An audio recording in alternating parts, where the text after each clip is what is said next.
InsyaAllah kuliah kita pada petang ini adalah berkaitan dengan hakikat yang belajar mengenal Allah dengan cara mengkaji tidak akan sampai kepada matlamat yang mereka dakwa kononnya mereka dengan cara mengkaji diri, mengkaji hakikat diri, mereka disampaikan oleh Allah kepada hakikat dan makrifah. Jadi pada petang ini kita sama-sama, adakah dakwaan mereka yang belajar ilmu hakikat insan, rahsia insan, dan mereka yang kononnya mengkaji hakikat insan benar-benar dapat hakikat dan makrifat ataupun sebaliknya.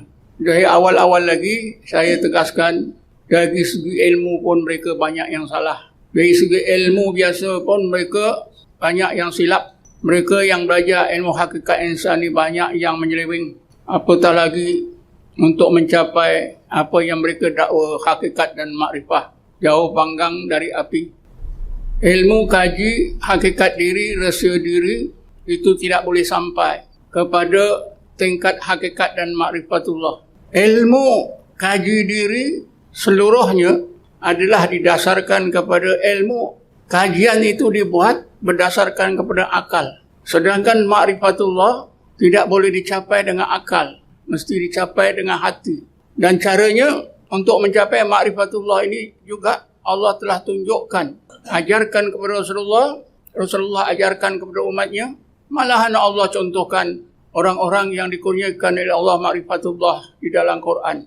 Kita mulakan tinjauan kita pada petang ini bagaimana ilmu kaji diri, ilmu hakikat insan atau rahsia insan ini yang digah-gahkan oleh mereka tidak akan sampai ke mana. Dengan kita ingatkan semula pandangan ulama besar. Imam Ghazali yang meninggal dunia tahun 505 Hijrah. Digelarkan oleh ulama ketika itu dengan gelaran Hujjatul Islam. Gelaran ini menunjukkan, membuktikan betapa hebatnya ilmu Imam Ghazali.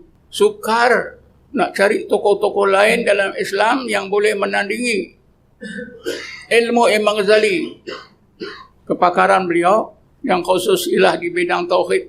Apa kata beliau mengenai makrifah? Beliau menegaskan wa ma'rifatullahi wa sifatihi wa af'alihi la tusal bi ilmil kalam balil kalam mani'an anha wa hijaban laha wa amma khusuluha bil mujahadah. Laqad qala Allah Ta'ala fi kitabil karim walladzina jahadu fina lanahdiyannahum subulana. Mari kita pahami kata-kata Imam Ghazali yang terkenal ini.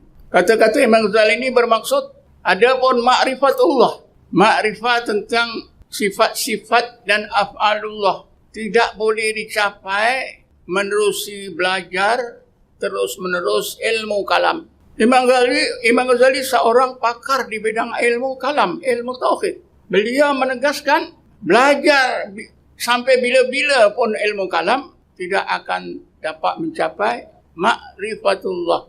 Ilmu kaji diri, ilmu hakikat diri, ilmu rahsia diri, sebahagian daripada cabang ilmu tauhid saja.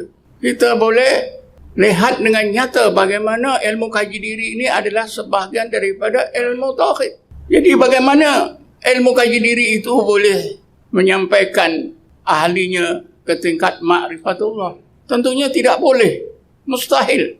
Kerana itu Imam Ghazali menyambung kata-katanya, balil kalamu mani'an anha wa hijaban laha. Bahkan seseorang yang belajar terus-menerus ilmu kalam, begitu juga ilmu kaji diri, menghalang tercapainya makrifatullah, akan menghijab makrifatullah. Wa amma khusuluha, adapun untuk mendapatkan makrifatullah itu bil mujahadah, dengan cara mujahadah yang khusus. Apa alasan Imam Ghazali? Imam Ghazali memberi alasan. Allah Subhanahu wa taala berfirman, Bismillahirrahmanirrahim, walladzina jahadu fina lanahdiyannahum subulana. Dan mereka-mereka, iaitu orang-orang mukmin yang melakukan mujahadah pada jalan mengenal kami, jalan makrifatullah, nescaya kami hidayatkan jalan-jalan makrifah kami itu. Kerana itulah tuan-tuan, Imam Ghazali yakin kalau beliau terus di lautan ilmu kalam, beliau yakin tak akan sampai kepada makrifatullah. Beliau yakin hanya dengan mujahadah yang khusus saja. Sebab itulah beliau sanggup melakukan 3 perkara sebagaimana yang dikehendaki oleh guru, iaitu Yusuf Nasas. Pertama, meletakkan jawatan sebagai pengarah Madrasah Nizamiyah di kota Baghdad. Kedua, menjual semua harta. Diwakafkan sebahagiannya boleh digunakan.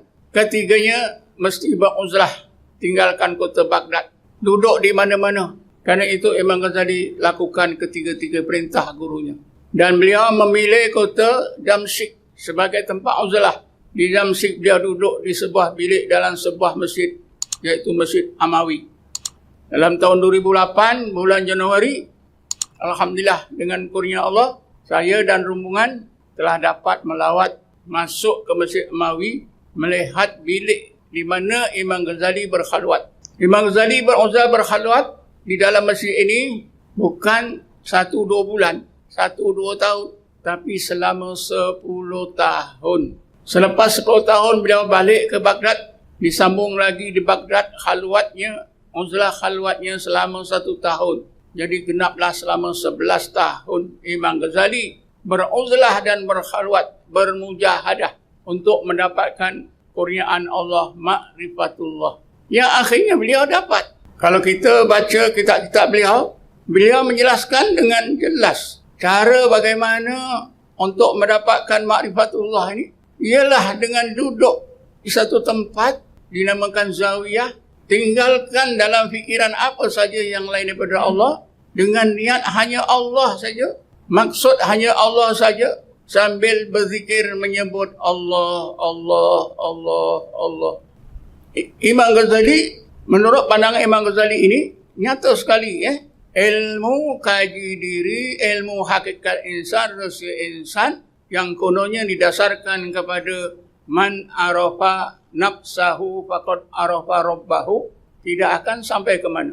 Dari segi ilmu saja pun banyak silapnya, banyak salahnya. Kadang-kadang melibatkan perkara-perkara yang menyentuhkan Allah. Kerana ada kan di kalangan mereka yang belajar ilmu hakikat insan ini mengaitkan kejadian diri Nabi Muhammad itu sebagaimana yang disebut dalam hadis yang diriwayatkan oleh Syekh Abdul Razak, awalu ma khalaqallahu nura nabika min nurihi ya Jabir.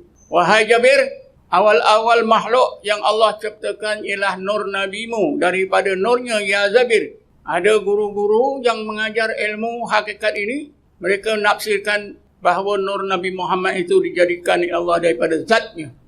Dan nur Muhammad ini ada dalam tiap-tiap seorang mukmin. Dalam tiap-tiap seorang manusia itu ada nur Muhammad. Karena itulah, oleh kerana nur Muhammad ini daripada zat Tuhan, daripada zat Allah, maka Muhammad itu juga Tuhan. Saya terperanjat pada tahun lepas bila ada orang mengaku bahawa Nabi Muhammad itu juga Tuhan berdasarkan kepada nur Muhammad. Sebenarnya itu adalah tafsiran-tafsiran yang salah. Ini sebahagian kecil daripada penyelewengan yang berlaku dalam ajaran hakikat insan, rahsia insan, kaji insan dan sebagainya.